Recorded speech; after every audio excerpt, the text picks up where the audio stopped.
ಶ್ರೀ ಗಣಪತಿ ಶಾರದಾ ಗುರುಭ್ಯೋ ನಮಃ. ಮೂಲದಲ್ಲಿ ಶ್ರೀದತ್ತ, ಶ್ರೀಪಾದವಲ್ಲಭ, ನರಸಿಂಹ ಯತಿವರ, ಶ್ರೀಸ್ವಾಮಿ ಸಮರ್ಥ, ಮಾಣಿಕ ಪ್ರಭುವರ, ಶ್ರೀ ಸಾಯಿನಾಥ, ಗಜಾನನ ಅವತಾರ ಎನ್ನ ದತ್ತ ದಿಗಂಬರ.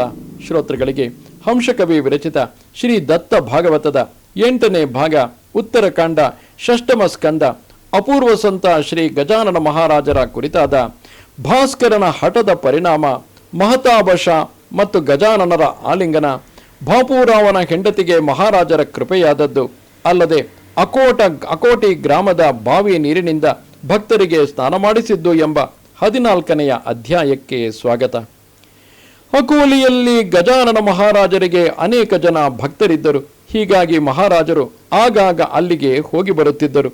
ಅವರಲ್ಲಿ ಮಹಾರಾಜರ ಪ್ರಮುಖ ಭಕ್ತನೆಂದರೆ ಚಾಪಗಾವಿನ ಬಾಪು ಕೃಷ್ಣ, ಖಟಾವು ಶೇಠಜಿಯ ಪರಿವಾರ, ಗೊಂಡುಲಾಲನ ಪುತ್ರ ಬಚ್ಚುಲಾಲ, ಜೀಜಾಬಾಯಿ ಪಂಡಿತ ಮುಂತಾದವರಾಗಿದ್ದರು. ಹೀಗಿರಲು ಒಂದು ಸಲ ಗಜಾನನ ಮಹಾರಾಜರು ಅಕೋಲಿಗೆ ಬಂದು ಖಟಾವಜಿಯ ಮಿಲ್ಲಿನಲ್ಲಿ ತಂಗಿದ್ದರು.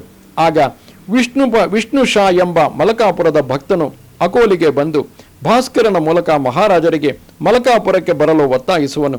ಮಹಾರಾಜರು ಎಷ್ಟೇ ಬೇಡವೆಂದರೂ ಭಾಸ್ಕರನು ಮಹಾರಾಜರಿಗೆ ಬಹಳ ಒತ್ತಾಯದಿಂದ ಮಲಕಾಪುರಕ್ಕೆ ಹೋಗಲು ಒಪ್ಪಿಸುವನು. ಅಷ್ಟೇ ಅಲ್ಲದೆ ಭಾಸ್ಕರನು ಮಹಾರಾಜರನ್ನು ಒತ್ತಾಯದಿಂದ ರೈಲ್ವೆ ಸ್ಟೇಷನ್ಗೆ ಕರೆದುಕೊಂಡು ಬಂದು ಅಲ್ಲಿ 12 ಜನರಿಗಾಗಿ ರಿಸರ್ವೇಷನ್ ಕೂಡ ಮಾಡಿಸಿದನು. ಆದರೆ ರೈಲು ಇನ್ನೇನು ಸ್ವಲ್ಪ ಹೊತ್ತಿನಲ್ಲಿ ಬಿಡುತ್ತದೆ ಎಂದರೆ ಮಹಾರಾಜರು ಭಾಸ್ಕರನಿಗೆ ತಿಳಿಯದಂತೆ ಮಹಿಳೆಯರ ಭೋಗಿಯಲ್ಲಿ ಹೋಗಿ ಕುಳಿತರು. ಹೀಗೆ ಅವರ ದಿಗಂಬರ ಅವಸ್ಥೆಯನ್ನು ಕಂಡ ಅಲ್ಲಿನ ಮಹಿಳೆಯರು ಪೊಲೀಸರಿಗೆ ವಿಷಯ ತಿಳಿಸುವರು.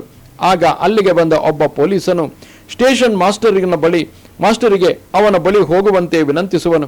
ಅಷ್ಟೇ ಅಲ್ಲದೆ ಆ ಪೊಲೀಸನು ತನ್ನ ಮೇಲಧಿಕಾರಿಗೆ ಈ ಸಂಗತಿಯನ್ನು ತಿಳಿಸುವನು. ಸ್ಟೇಷನ್ ಮಾಸ್ಟರನು ಸಜ್ಜನನಾಗಿರುವುದರಿಂದ ಮಹಾರಾಜರನ್ನು ಕುರಿತು, ಮಹಾರಾಜರೇ, ಇದು ಕಾನೂನು ಬಾಹಿರವಾಗಿರುವುದರಿಂದ ದಯವಿಟ್ಟು ತಾವು ಕೆಳಗೆ ಇಳಿಯಿರಿ ಎನ್ನಲು ಮಹಾರಾಜರು ಕೆಳಗೆ ಇಳಿಯುವರು. ಆದರೆ ಅತ್ತ ಮಹಾರಾಜನ ಮೇಲೆ ಪೊಲೀಸರಿಂದ ಕೇಸು ದಾಖಲಾಗಿತ್ತು. ಆ ಕೇಸಿನ ವಿಚಾರಣೆಗಾಗಿ ಜಠಾರ ಸಾಹೇಬರು ಶೇಗಾವಿಗೆ ಬರುವರು. ಸದರಿ ಕೇಸಿನ ಸಂಪೂರ್ಣ ವಿಚಾರಣೆ ನಡೆಸಿದ ನಂತರ ಇದಕ್ಕೆಲ್ಲ ಕಾರಣೀಕರ್ತನಾದ ಭಾಸ್ಕರನಿಗೆ 5 ರೂಪಾಯಿಗಳು ದಂಡ ಹಾಕಿ ಅವರು ಅಲ್ಲಿಂದ ವಾಪಸ್ಸಾಗುವರು. ನಂತರ ಮಹಾರಾಜರು ಭಾಸ್ಕರನನ್ನು ಕುರಿತು, ನೋಡು, ಹಠ ಮಾಡಿದ್ದರ ಪರಿಣಾಮ ಏನಾಗುತ್ತದೆ ಎಂದು ಹೇಳಲು ಭಾಸ್ಕರನು ಮಹಾರಾಜರ ಕಾಲಿಗೆರಗಿದನು. ಮುಂದೆ ಅವನೆಂದೂ ಮಹಾರಾಜರಿಗೆ ಹಠ ಮಾಡಲಿಲ್ಲ. ಮಹಾರಾಜರು ಮುಂದೆಂದೂ ರೈಲುಗಾಡಿಯನ್ನು ಹತ್ತದೆ ಎತ್ತಿನ ಬಂಡಿಯಲ್ಲೇ ಪ್ರಯಾಣವನ್ನು ಮಾಡುತ್ತಿದ್ದರು. ಮೂರ್ತಜಾಪುರದ ಹತ್ತಿರ ಕುರುಮ ಎಂಬ ಗ್ರಾಮವಿದೆ. ಅಲ್ಲಿ ಮಹತಾಭಶ ಎಂಬ ಔಲಿಯ ಅಂದರೆ ಸೂಫಿ ಸಂತ ಇರುತ್ತಿದ್ದನು. ಅವನು ಒಂದು ಸಲ ಬಾಪೂರಾವನ ಭಕ್ತಿಗಾಗಿ ಅಕೋಲಿಗೆ ಬರುವನು. ಇತ್ತ ಅದೇ ಸಮಯಕ್ಕೆ ಗಜಾನನ ಮಹಾರಾಜರು ಕೂಡ ಅಕೋಲಿಗೆ ಬರುವರು. ಈರ್ವರು ಮಹಾಸಂತರ ಸಮಾಗಮವು ಅಕೋಲಿಯಲ್ಲಿ ನೆರವೇರಿತು. ಅವರೀರ್ವರು ಅಲಾಯೆ ಭಲಾಯಿಯ ನಂತರ ಬಹಳ ಹೊತ್ತು ಗೌಪ್ಯವಾಗಿ ಮಾತುಕತೆಗಳನ್ನು ನಡೆಸಿದರು. ಈರ್ವರು ಕುಳಿತುಕೊಂಡು ಬಾಪೂರಾವನ ಮನೆಗೆ ಹೋದರು. ನಂತರ ಹಲವು ದಿನಗಳ ಮೇಲೆ ಗಜಾನನ ಮಹಾರಾಜರು ಮಹತಾಭಶಾರನ್ನು ಕುರಿತು, ಈಗ ನಾವಿಬ್ಬರು ಒಂದೇ ಆಗಿದ್ದೇವೆ, ಆದ್ದರಿಂದ ನೀವು ಲೋಕ ಕಲ್ಯಾಣಾರ್ಥವಾಗಿ ಪಂಜಾಬಿಗೆ ಹೋಗಿ ಎಂದು ಆದೇಶಿಸಿದರು. ಆದ್ದರಿಂದಾಗಿ ಮಾರನೇ ದಿನ ಅವರು ಪಂಜಾಬಿಗೆ ಹೋಗಲು ಸಿದ್ಧರಾದರು. ಅಷ್ಟರಲ್ಲಿ ಶೇಖ ಕಡು ಎನ್ನುವವನು ಮಸೀದಿಯೊಂದನ್ನು ಕಟ್ಟಿಸುತ್ತಿದ್ದುದರಿಂದ ಅದು ಮುಗಿಯುವವರೆಗೂ ಇಲ್ಲೇ ಇರಲು ಕೇಳಿಕೊಳ್ಳುವನು. ಆಗ ಮಹತಾಭಶಾರವರು ಅವನನ್ನು ಕುರಿತು, ಎಲ್ಲವೂ ಗಜಾನನ ಮಹಾರಾಜರ ಕೃಪಾಶೀರ್ವಾದದಿಂದಾಗಿ ನಿನ್ನ ಕಾರ್ಯ ಯಶಸ್ವಿಯಾಗುತ್ತದೆ, ಇದು ಸತ್ಯವೆಂದು ಹೇಳಿ ಅವರು ಪಂಜಾಬಿನತ್ತ ಹೊರಡಲು ಸಿದ್ಧರಾದರು. ಅಷ್ಟೇ ಅಲ್ಲದೆ ಅವರು ಹೊರಡುವಾಗ ಅಲ್ಲಿ ನೆರೆದವರನ್ನು ಕುರಿತು, ಹಿಂದೂ ಹಾಗೂ ಮುಸಲ್ಮಾನರು ಒಂದೇ ದೇವರಿಂದ ಉತ್ಪನ್ನರಾಗಿರುವರು, ಪ್ರತಿಯೊಬ್ಬರಿಗೂ ತಮ್ಮ ತಮ್ಮ ಧರ್ಮದ ಮೇಲೆ ಪ್ರೀತಿ ಇರಬೇಕು. ಅಷ್ಟೇ ಅಲ್ಲದೆ ಬೇರೆ ಧರ್ಮಗಳ ಮೇಲೆಯೂ ಅದೇ ಪ್ರೀತಿ ಇರಬೇಕು. ಈ ತಿಳುವಳಿಕೆ ಬರದ ಹೊರತು ಈ ದೇಹವು ಆತ್ಮಿಕ ಶಾಂತಿ ಹಾಗೂ ಸುಖದಿಂದ ದೂರವಿರುವುದು ಎಂದು ಲೋಕ ಸಂದೇಶವನ್ನು ಸಾರಿ ಮಹತಾಭಶಾರವರು ಪಂಜಾಬಿಗೆ ಹೋದವರು ಮತ್ತೆಂದಿಗೂ ಮರಳಿ ಬರಲಿಲ್ಲ. ಇರಲಿ. ಇತ್ತ ಬಾಪೂರಾವನ ಹೆಂಡತಿ ಭಾನುಮತಿ ಅಂದರೆ ಭಾನಾಮತಿಯಾಗಿತ್ತು. ಒಮ್ಮೆಲೆ ಆಕೆಯ ಗಂಟಲು ಒಣಗುತ್ತಿತ್ತು. ಮೈಮೇಲಿರುವ ಬಟ್ಟೆಗಳಿಗೆ ಇದ್ದಕ್ಕಿದ್ದಂತೆ ಬೆಂಕಿ ಹತ್ತುತ್ತಿತ್ತು.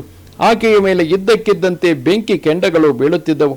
ಆ ರೋಗವನ್ನು ಓಡಿಸಲು ಎಲ್ಲೆಲ್ಲಿಂದಲೋ ಬಾಪೂರಾವನು ಮಾಂತ್ರಿಕರನ್ನು ಕರೆಸುತ್ತಿದ್ದನು. ಆದರೆ ಆಕೆಯ ರೋಗವು ವಾಸಿಯಾಗಲಿಲ್ಲ.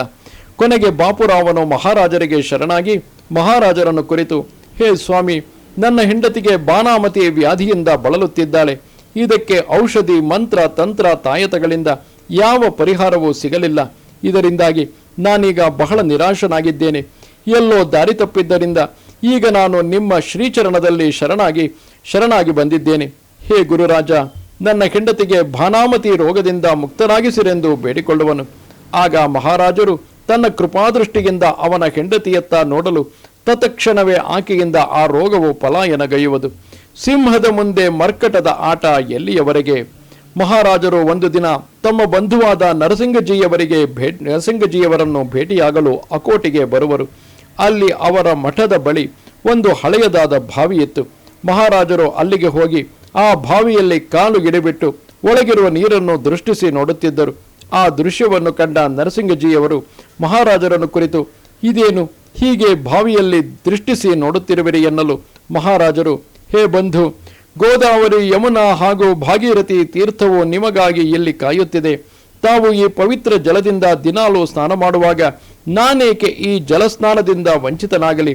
ನನಗೂ ಈ ನೀರಿನಿಂದ ಸ್ನಾನ ಮಾಡಿಸಿರಿ ಎಂದು ಕೇಳಿಕೊಳ್ಳುವರು.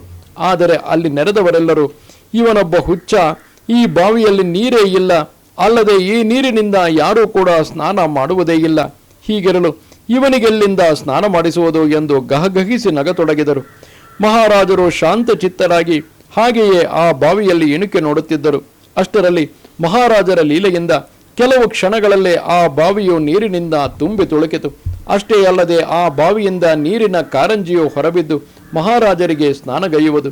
ನಂತರ ಮಹಾರಾಜರು ಗ್ರಾಮವಾಸಿಗಳಿಗೆ, ಈಗ ಎಲ್ಲರೂ ಆನಂದದಿಂದ ಸ್ನಾನ ಮಾಡಿರಿ ಎಂದು ಹೇಳಿದರು. ಎಲ್ಲರೂ ಆ ಕಾರಂಜಿಯಾಗಿ ಪುಟಿಯುವ ನೀರಿನಲ್ಲೇ ಸ್ನಾನಗೈಯುವರು.